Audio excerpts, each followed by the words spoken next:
right. Hello. I am going to record the month ahead podcast for May. I'm a little bit late. We're about a week into May as I'm recording this, but it's been a little bit hectic here, not gonna lie. This is probably the last video that you're going to see in this space, which I haven't fully processed yet, but I've been starting to sell my furniture. This table is soon leaving, hence why I'm not going to be filming here anymore. Um, it's not quite real yet, but I think once things start to move out of this space, I'm also clearing the way for more clarity to come. If you guys have been on my Substack, you probably have been going through this with me a little bit, this sense of needing to move, not necessarily knowing where I'm going. I have a sense, but it's not set in stone yet. I just know I have to be out of here by the end of June, and I'm starting to make moves for that to happen. And part of that, and the beginning of that, I would say, is getting my furniture out so that it actually feels real. Because I think I have been sitting in this space and nothing has physically changed, so I haven't fully uh accepted or really understand physically what's about to come. So I think making those moves is going to bring some momentum. So all that to say, we're going to get into the astrology of May a little bit late. But first, I want to talk about what has already happened. So Venus has re-entered Aries after her trip to the underworld. This has been a pretty long process. So if you've been feeling things coming up in your relationships, especially around boundaries while Venus was in Pisces, and just like making sure that the vibes are okay in our relationships and our finances. Now Aries is back in, sorry, now Venus is back in Aries. So we may have more clarity on our desires, our values, our relationships, what we want in relationships, where we want to spend our money. And possibly with Venus in Aries, more courage to act on these things. So while Venus was in Pisces, we may have been like feeling things out a little bit around those areas of life, and especially look to the house that you have Pisces and Aries, especially between around 23, I think, degrees Pisces to about 10 degrees Aries in that um, zone. Look to what house that is for you or houses, and you'll see precisely which area of life this is happening for you. For me, I think I've talked about this in videos before, but this is in my 10th house. So a lot of stuff around business, how I show up. Um, and that's also kind of what's prompting this move for me too. I'm not really feeling that I'm contributing as much as I can in a way that now I'm ready to step out and like be seen, because the 10th house is the top of the chart. So a lot of reflections around that for me. Look to where this is happening for you. You may find that now that Venus is in Aries, there's more courage to act on these things and take maybe messy action as well. I think that's part of this Venus in Aries. And now like a lot of planets are moving into Aries. We'll talk about that too. Neptune is already there. Saturn will be moving in later this month. But I think we're moving from the dream state to like, okay, we're going to take action. Even if we're not fully, even if the dream is not fully formed, if we're not fully ready, we're going to take that action. We may need to like backtrack, or we may figure out that, oh, this might have been not the right thing, but you may find that there's some answers that come from taking those steps as well. Also, Pluto's retrograde now. So Pluto retrograde in Aquarius. Pluto went into Aquarius late last year for the last time in our lifetimes. The last of the first. So it's just at the beginning of Aquarius, but it's not going back into Capricorn. We're done with Pluto and Capricorn for good, but now Pluto is retrograde in Aquarius. So we're kind of like peeking under the rug, going into the basement, dusting off the cobwebs of our deeper motivations, our patterns, like really around community, technology, even social media. I'm seeing a lot of this already, social media and how we show up in community.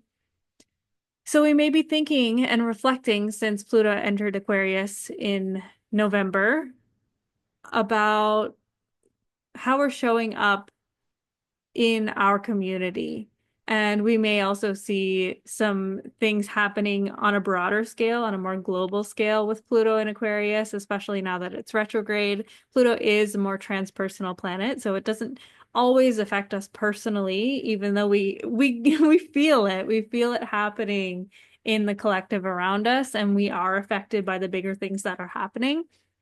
So just taking some time to really reflect on the deeper motivations, the patterns, how we're connecting, how like what feels good to connect with, and making sure that, yeah, our motivations are in alignment with what we want to provide, contribute, and also receive from our community. And then May 10th, Mercury will enter Taurus. So Mercury is currently in Aries, speedy, fiery. It's like, okay, we're making moves mentally with communication. It could also be a little bit fiery as well. So if you're saying things before you take a breath and then you're like, whoops, should I have said that? You may feel it start to slow down when Mercury enters Taurus on May 10th because the mind slows down. Taurus is an earth sign. It's a fixed earth sign. So it's very like step by step, sustainable. So we may be craving a little more slowness, more space, more stillness, more connection even with nature. If you can like get out and spend some time in nature, that might help the mind as well.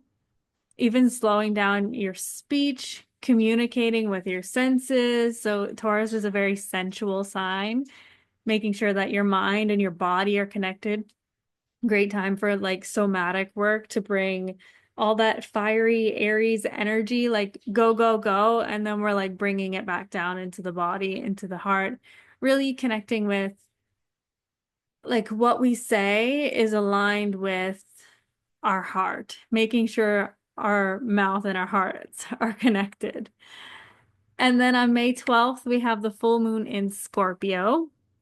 So possibly illumination around our wounds, our shadows, things that we may need to let go of, shedding. So Scorpio, I think of like also like having to release things or shed, peel back the onion layers as well. So there's this sense of getting to know ourselves more intimately, showing up with emotional honesty. And this one is opposite Uranus. So it may feel a little bit anxious. We may be feeling like, okay, in order to show up authentically, I need to break the chains of whatever's holding me back. So if you're feeling anxious around May 12th, you may even be feeling it now by the time I upload this because we're moving into that full moon energy. If you are feeling like this antsy, like electric energy, like, ugh, I just feel like uncomfortable. I'm not showing up in the way that I want to show up. Maybe my words are not aligned with who I am anymore because there's been a lot of changes in our personal lives too. So if this is that time to kind of like up level and to show up how you want to show up. So whatever chains you need to break, if there's anything holding you back, anything kind of keeping you inside a box that you're just not fit for anymore. This is that time to kind of break through those things and to really show up in a more authentic way. It may be a little bit uncomfortable. It probably will be. Scorpio is fixed water as well, so it's emotional. It can feel a little bit tender. It can feel a little bit like I just got the image of a butterfly when it's in the chrysalis and it turns to goo. That's really freaking uncomfortable. But then also after it forms in the chrysalis as a butterfly and then it's breaking through the chrysalis and like the wings kind of have to form through that act of like pushing through the chrysalis. And then like it could be that discomfort of trying to like get through to the other side, but then on the other side, it's like, oh, Like I can spread my wings. I can stretch. Like it was a little bit cramped in there for a while, but now like look at me. I'm a fucking butterfly. It could have that type of feeling as well. And this full moon is also sextile the South Node, so there is some support in letting go of old habits. The South Node is in Virgo, and so any Virgo tendencies look to where also the South Node is going through in your chart. For me, it's my fourth house, which hello.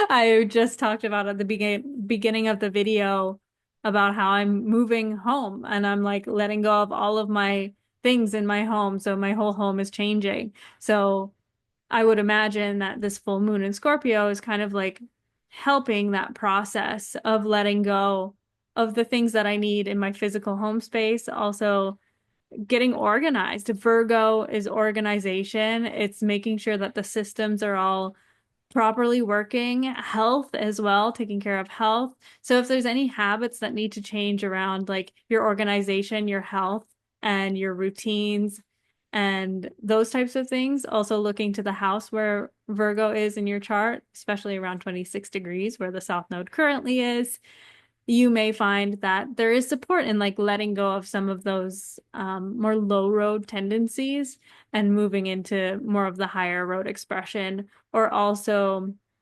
just using that to really help you move through any discomfort that the full moon in Scorpio may bring up, or any illuminations that the full moon in Scorpio may bring to your awareness, because that is also what a full moon does. Is like we think of the full moon in the sky, it's very bright and it kind of shines a light on our emotional body where like, oh, I didn't really necessarily know consciously that that's what was going on until now.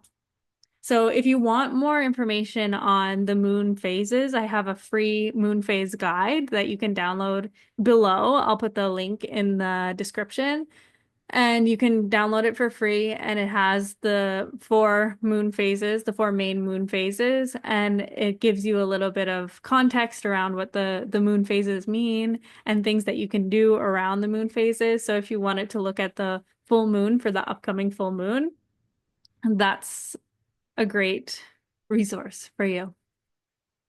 And then also the full moon is trine Saturn and the North Node. So there is this support with creating the boundaries and creating that discipline or devotion that's needed to move forward towards your vision. So this is kind of helping that that dream, that vision that you may have been percolating for a while, especially with all of that energy in Pisces for a while. And now, like I said, everything's moving into Aries. So there may be some courage with that Aries energy, but also with this full moon, you have the support to create those boundaries, create the container so that the creativity can flourish within the container. And it's not just like everywhere, because when the creativity is everywhere, when Pisces energy is just like free for all, there's no containing it and it just feels a little bit chaotic. But when we bring in Saturn to contain it a little bit, it's like, okay, this is what I need to do to make this a reality. Saturn wants you to make things real. It wants you to really step into your purpose, step into that the tangible legacy and the things you can create. And then May 18th, we have Sun conjunct Uranus. So we got a lot of Uranus energy happening this month too, because Uranus is in Taurus. It's been in Taurus for quite a while. And when the sun is moving through Taurus, the sun and Uranus are going to meet up as well. So this is again, it can feel like that anxious energy, but I would imagine also when the sun's rays are kind of shining that Uranian energy onto us, we may feel a little bit more confident to step into our authenticity or to find our community that supports these parts of us that we want to let shine. So I would imagine that there may be some insights that come through or a little bit of an awakening energy that is like, okay, this is who I am and take it or leave it, basically. And also, after that, the speaking of the sun will move on May 20th, 21st, depending on where you are in the world. It will enter Gemini. So we've been in this juicy, and we're still in this juicy Taurus energy, slowing down, hopefully. I know it was a little bit hairy there for a minute at the beginning of Taurus season, especially with the new moon, because Pluto and Mars were doing their thing. Now Pluto and Mars are kind of like out of the picture a little bit. So there was some tension. There was some like possibly some really challenging things that came up around the new moon in Taurus. But when the sun moves into Gemini, then it speeds up. So we had this slow and sensual Taurus season, despite the hairiness. Hopefully, you were able to really sink into the senses and to slow down a little bit. But when the sun moves into Gemini on May 21st, this is the season of like the bee, the busy bee, the network. It's communication, local travel, pollinating ideas, like a bee going from flower to flower. So it's a little bit more out there. It's air. We're moving from earth to air. So earth is like the building blocks. We're building the foundation. And then when we move, the sun moves into an air sign, Gemini. This is kind of like, okay, now I have all these ideas. I have that safe, secure foundation, hopefully.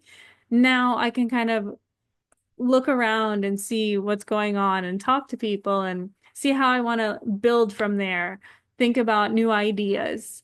So also when the sun moves into Gemini, look to see which house the sun is moving through. I also do seasonal challenges over on Substack. So if you want to check that out, they're free for everyone and they're really fun. I love doing them every month because it just kind of gets us into that mindset of like, okay, what can I look forward to this next month of the sun being in Gemini?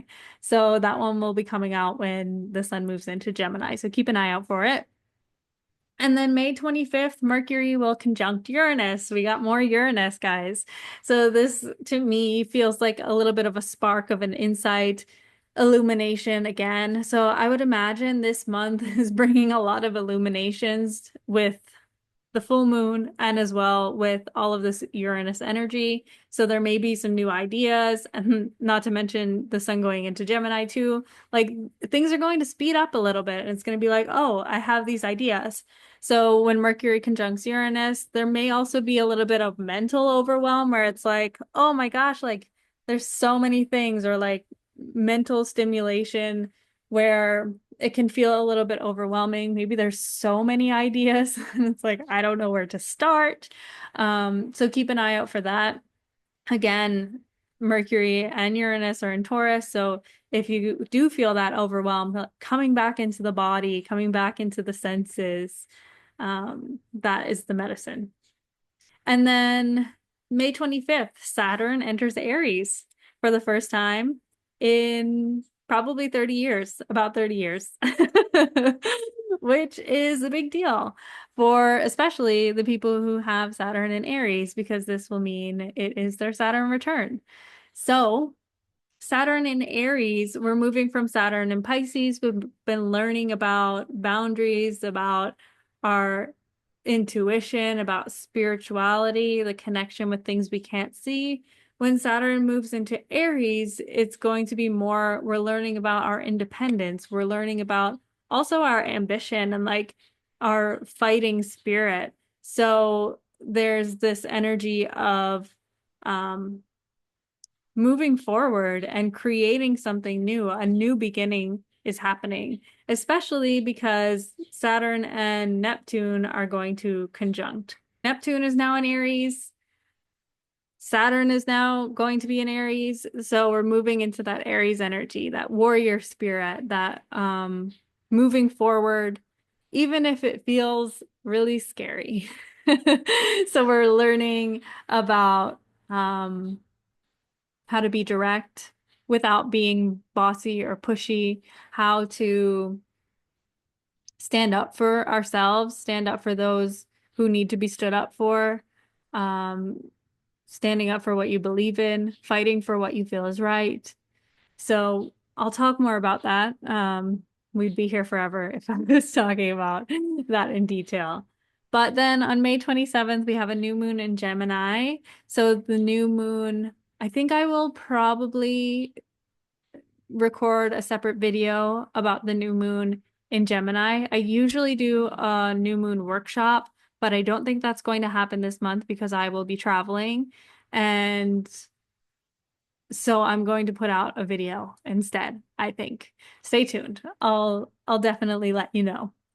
And then May 30th, Mercury cazimi. So this is just one of those other insight kind of transits. It's very quick.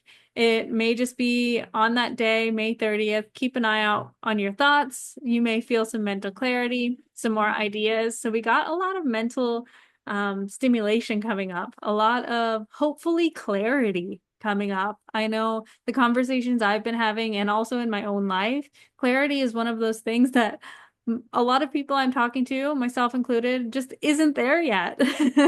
So hopefully, I think in May we'll start feeling some of that clarity come along and just making sure that you're continuing to ground, come into your body when it feels overwhelming, because it might start to feel overwhelming, especially people who don't have a lot of air in their chart.